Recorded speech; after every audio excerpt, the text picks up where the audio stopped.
What do we want to move on to now? So Gates, we'll see. We need more information. The timing of these things seems very suspicious. The timing of the charges seems suspicious. The accusations, I should say.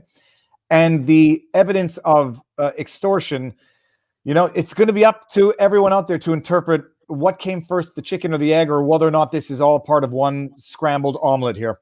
But it's fascinating.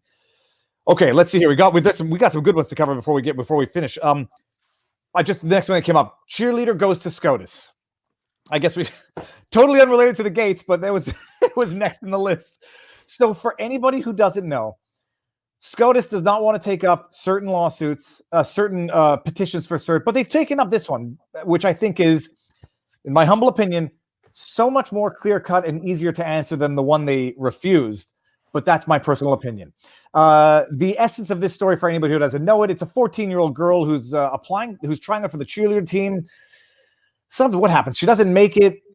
She gets angry. She goes on Twitter or Instagram on a Saturday night and she says, F cheerleading, F this, F the school, F everything.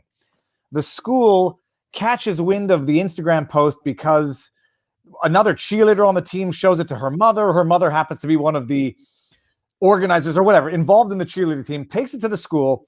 The school disciplines her. What do? Did they suspend her, Robert? They took this. I don't recall the scope of the disciplinary action. I just recall that it was disciplinary action. So they took. Yeah, go ahead. Legally, it's their new theory, and this will relate to another Supreme Court case we'll bridge into, but this attempt of the government to keep expanding and expanding and expand. Every time they write a little loophole, the Supreme Court does some little loophole, whether it's the First Amendment or the Fourth Amendment or the Fifth Amendment or the Sixth Amendment or the Eighth Amendment, inevitably, it's going to swallow up the rule. And that's what's basically happened here. They've just the schools, public schools uniquely, can control speech of students for the limited purposes of maintaining decorum at the student on campus. Then they decided, you know what, really we need, in order to maintain equilibrium on campus, we really need to be able to punish all of a student's speech, no matter where it's made, no matter when it's made, no matter how it's made. And they decided to say that they're trying to use this case because they lost at the circuit level. They appealed it to the Supreme Court. They want the Supreme Court to expand the rule to say, school, if your kid goes to a public school, they no longer have free speech. They can now be restricted and restrained in whatever way makes the school feel safer. And we already know how that emotional safe space nonsense works. So they're trying to extend their power. They're another example of the state trying to expand their control over the population using public education as its means to do so. The circuit court made the right decision, said no, you get the right to regulate on-campus activity. And if somebody's, say, right across from campus doing something, then maybe that could be considered impacting the campus in such a way that you can regulate it.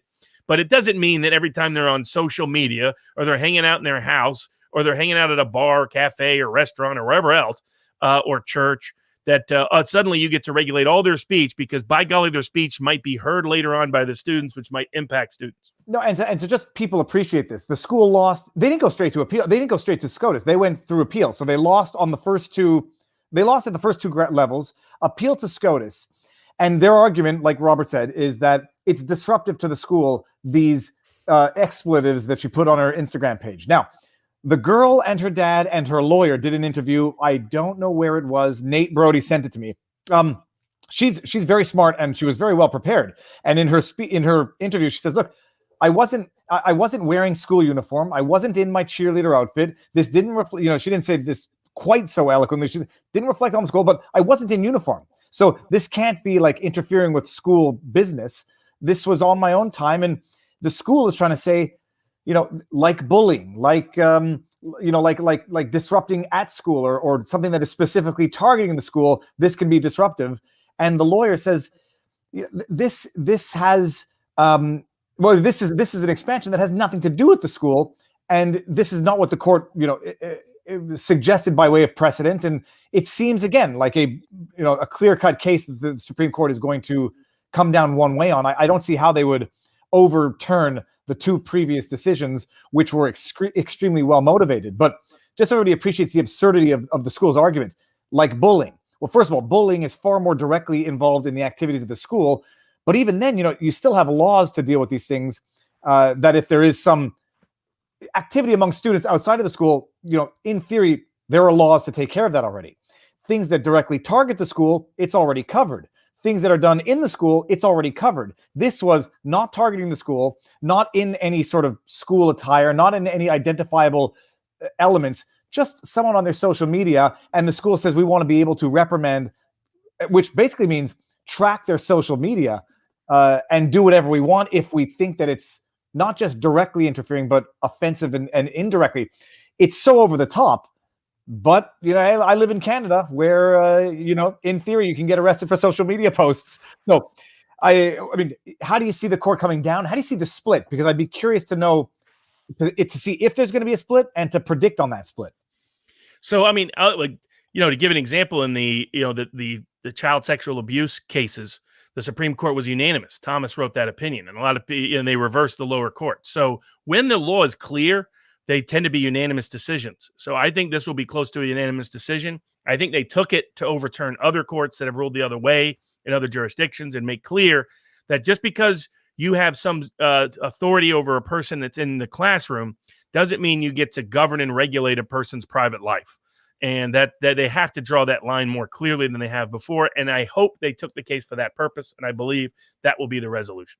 Yeah, I mean, I don't see the pretzel logic that one would have to go through to basically give. It would be nothing less than carte blanche to schools to survey and, dare I say, spy on social media, because, anyhow, I mean, that's what it would be. It would be thought control, because, I mean, this is ultimately going to be, you can't say anything offensive.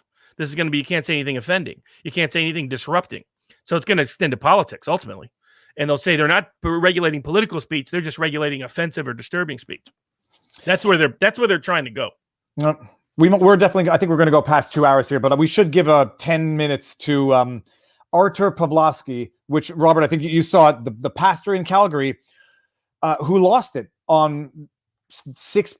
Look, we're arguing as to whether or not they were 6 police officers or whatever functions they served, but 5 of them were in uniform, and there was a health inspector, whatever the person's title is. 6 individuals come down on a church, and it was a Orthodox church. It was not. He said Passover, but it had nothing to do with Judaism. This is a Polish Orthodox pastor celebrating Good Friday, and 6 cops come. 5 cops and 1 health inspector, because they're not apparently questionably respecting the health guidelines that were issued for COVID protocol. The guy goes, I want to say nuts, because I could feel the rage, and hearing him get enraged, I felt the rage.